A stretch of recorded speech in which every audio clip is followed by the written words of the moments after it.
Good day, students. In this clip, we're going to be going over some examples on relations, functions, domain, and range. Let's go ahead and start by taking a look at the learning objective for today. Um,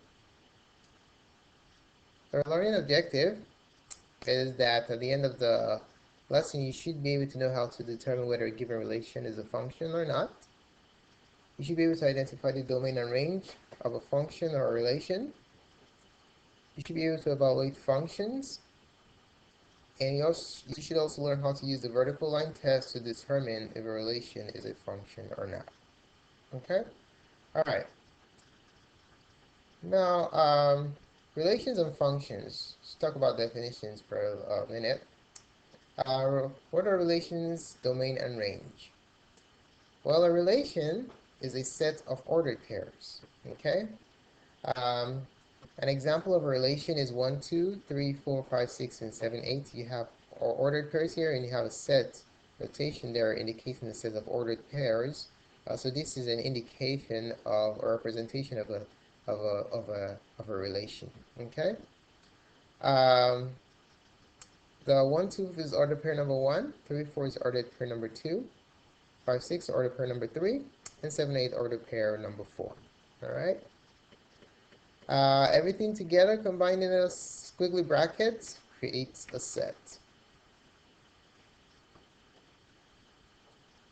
Now the domain is a set of all x's or inputs.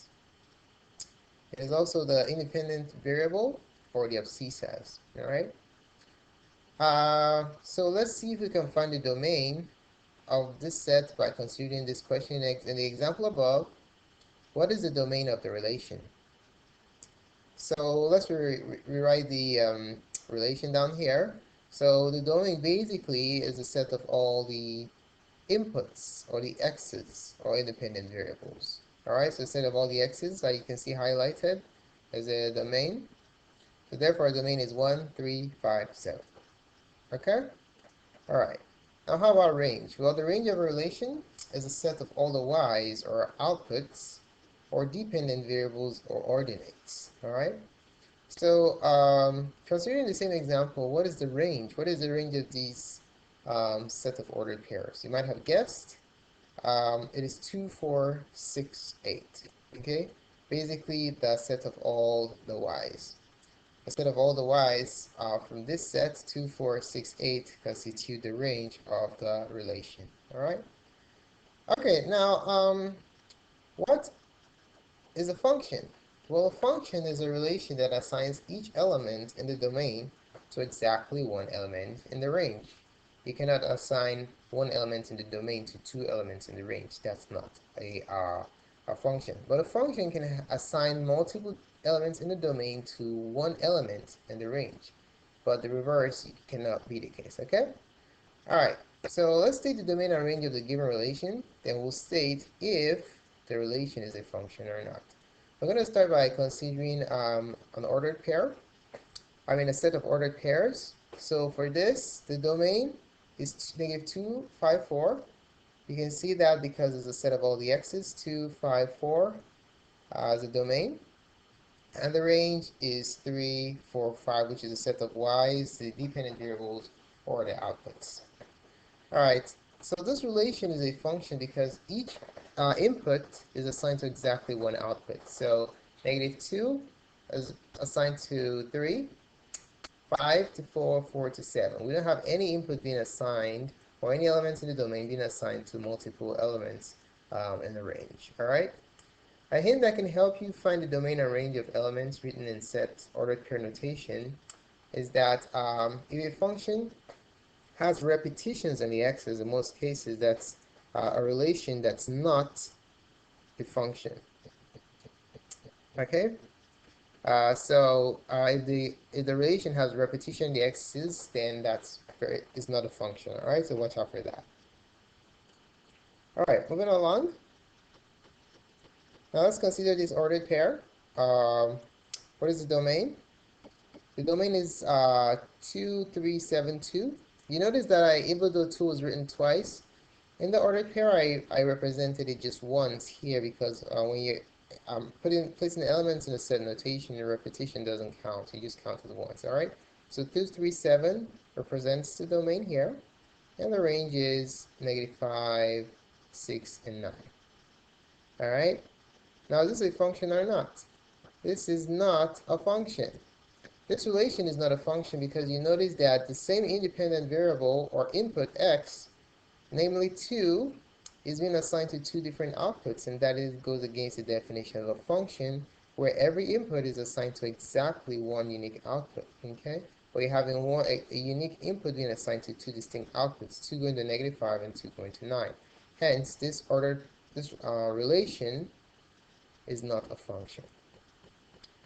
Okay, moving along. Now, we've just considered the ordered pair representation. Now, let's take a look at a tabular relation and determine if it's a function or not. Now, in question 3, for the given tables, we're going to find the range, domain, and state if the relation is a function or not. All right, so consider this tabular representation of a relation. What is the domain? Well, the domain is a set of all the x's, 2, 3, 4, 5, as you can see indicated here. The range is a set of all the outputs of the y's, 6, 7, 8, 9. This relation is a function because every input is assigned to exactly one output. You don't have one input being assigned to two distinct outputs. Now let's consider another example, another tabular representation of a relation. Now the domain is -5, 2, -2, and 6. Notice that even though -5 shows up twice here, write it just once in the domain set. And then the range is 7, 9, 10, and 16. Okay? Another fact to note is that when placing elements in the set notation, it's good to arrange them in ascending order. Now, is this relation a function or not? Well, this relation is not a function. The reason is because you have -5 being assigned to two distinct outputs.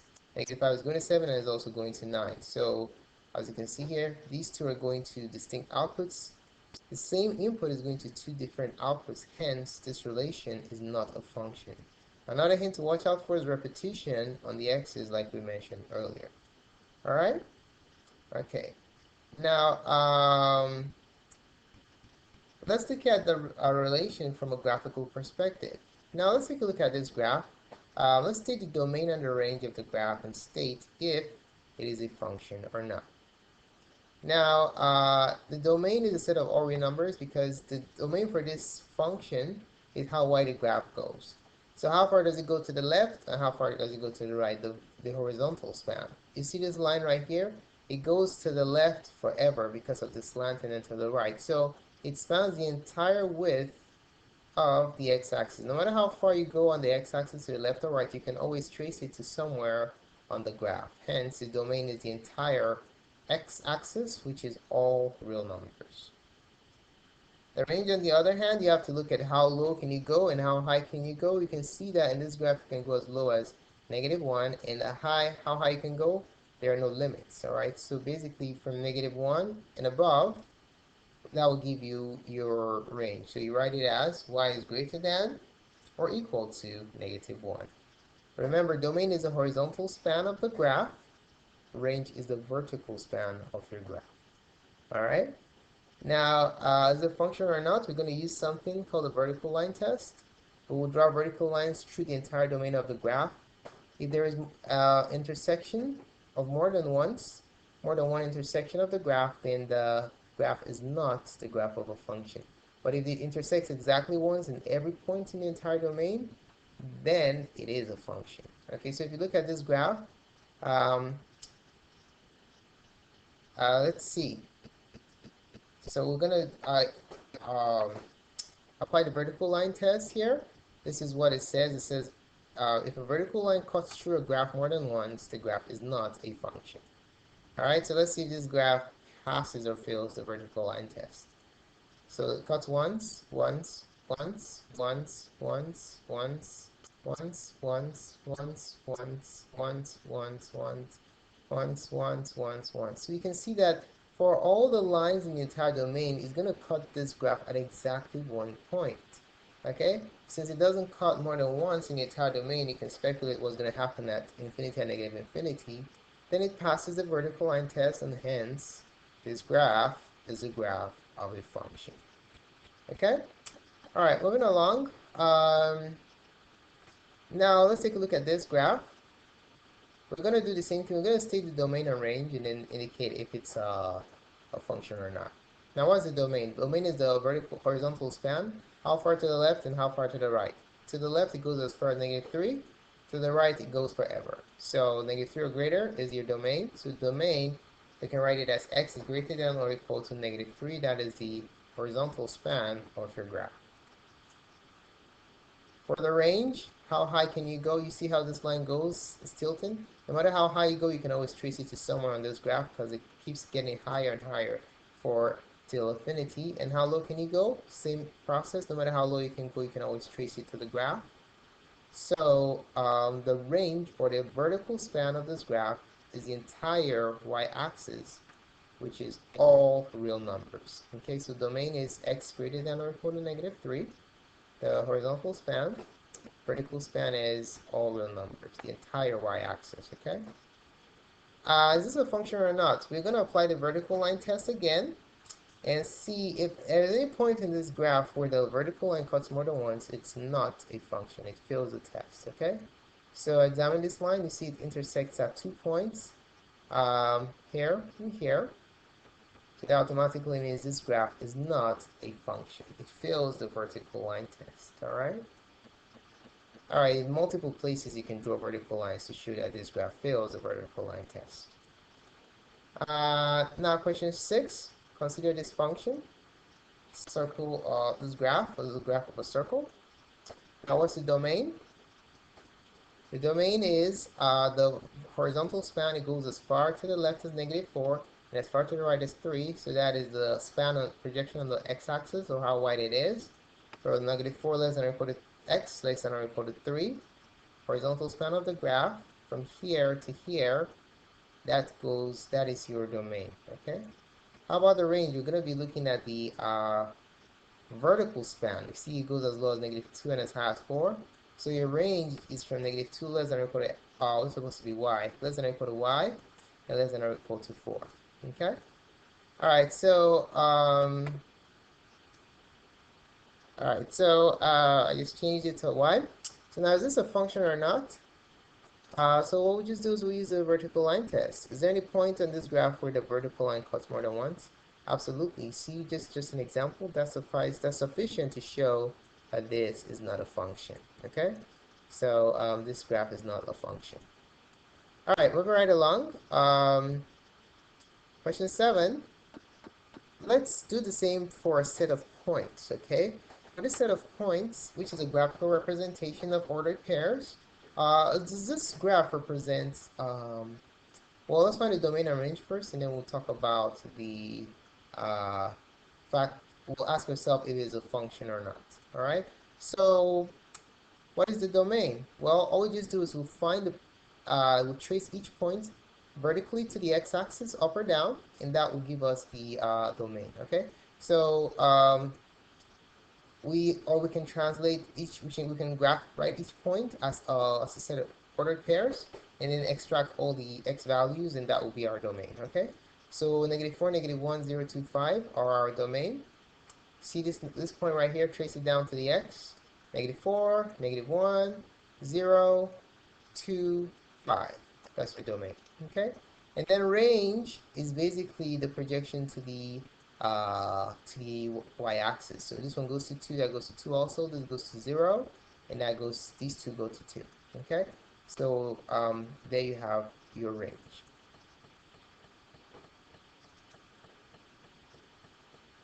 All right, so there you have it. Now, is this a function or not? Well, just a side note, just remember that when you listen to range, when elements repeat, like these two 2's repeat, you don't rewrite it. You just write it only once in the set, okay? So 2 2's count as just a 2. The 2 -1's just count as just -1 in the range notation, all right?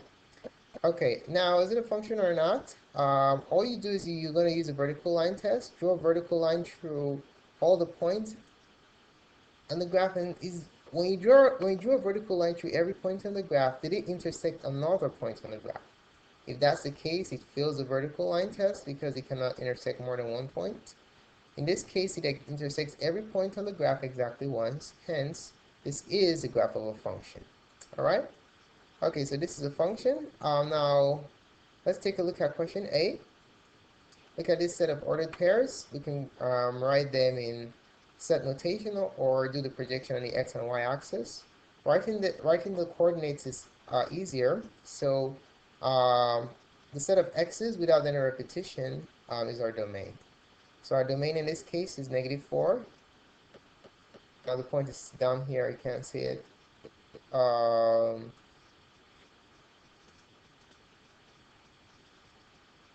right, yeah, there was a mistake with the point there. I just took it out. So the domain basically, we just start from -3. It's -3 all the way to 2 without any repetition. If we trace these points to the x-axis, -3, -1, 0, 1, 2, these two counts as just a 2, okay? So the set of all the x coordinates, which are the x-axis projection of the graph, or the x's in the ordered pair, gives you the domain, all right? And then for the range, the set of all the y's, which are the projections to the y-axis, or the set of all the y's here, they go from -3, -1, -2, -1, 0, 2. There goes your range. Okay. All right, so the next question we're going to ask ourselves is this relation the graph of a function or not? So if I can draw a vertical line that intersects more than one point, then it fails the vertical line test and thus is not a function. All right, so check this out. Um, if you take a look at this vertical line right there, what do you notice? It intersects 2 points. Okay, 2 points are intersected. It fails the vertical line test. Hence, this relation is not a function. All right? Okay, moving right along. Evaluating functions. Well, how do you evaluate functions? Well, the symbol f of x is read f of x. F parentheses x is read f of x. The input is x, and the output is what you get when you plug the value of x into the function. All right? So let's consider some examples. We're going to evaluate an arithmetic input and then an algebraic input. All right, so evaluate each function for the given value. So what is f of -2 if f of x equals 7x squared plus 3x minus 5? So to compute this, all you simply do is you plug in -2 for all the x's and then use the order of operations to simplify your expression. So you can see the substitution I've made right here. And then we can go ahead and simplify that, all right? So we're going to have 2 times 2 is -2 squared is 4 times 7 is 28. 3 times +3 times -2 is -6 minus 5. If you work that out, you end up with 17. And that is f of -2. All right, the B, question 9. Let's evaluate an algebraic expression. Now, evaluate each function for the given value. So what is h of x minus 3?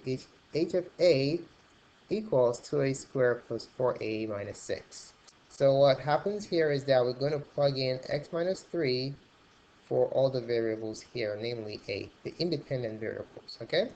So basically becomes h of x minus 3. You notice I replaced the a on the left with x minus 3 and also on the right. So on the right side, we just simplify that using the algebraic rules, all right? So if we multiply x minus 3 by itself, we'll have x squared minus 6x plus 9. Distribute this 4 to these two quantities, we'll have 4x minus 12 minus 6. So if we simplify this and distribute the 2, we'll have 2x squared minus 12x plus 18 plus 4x. And if you combine these two, same signs, add, you have -18. So your final answer is 2x squared minus 8x, okay, because these 18s cancel out. So that's basically how you evaluate functions. All right, so let's take a look at domain of algebraic functions, the symbolic notation this time. So the domain of a function is a set of all acceptable input values, okay? So if an element is included in the domain, when inputted into the function, you can never get an undefined output or an imaginary output.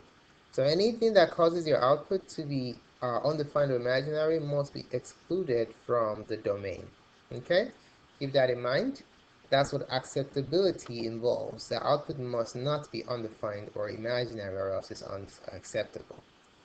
All right, let's consider some functions and their domains. Polynomial functions, for example, it's impossible for you to generate an undefined or imaginary output for a polynomial function of this nature because there are no radicals or denominators here. So the domain of polynomial functions of this nature is a set of all real numbers. All right? Radical functions, you have to be careful because you can get an imaginary output. So in order to prevent that from happening, the domain has to be restricted to all numbers that make the radicand 0 or greater. All right? And then for rational functions, you can get an undefined output here. So you have to exclude from the domain any input that causes the denominator to be 0, because when the denominator is 0, your output is going to be undefined, which is an acceptable output. Okay?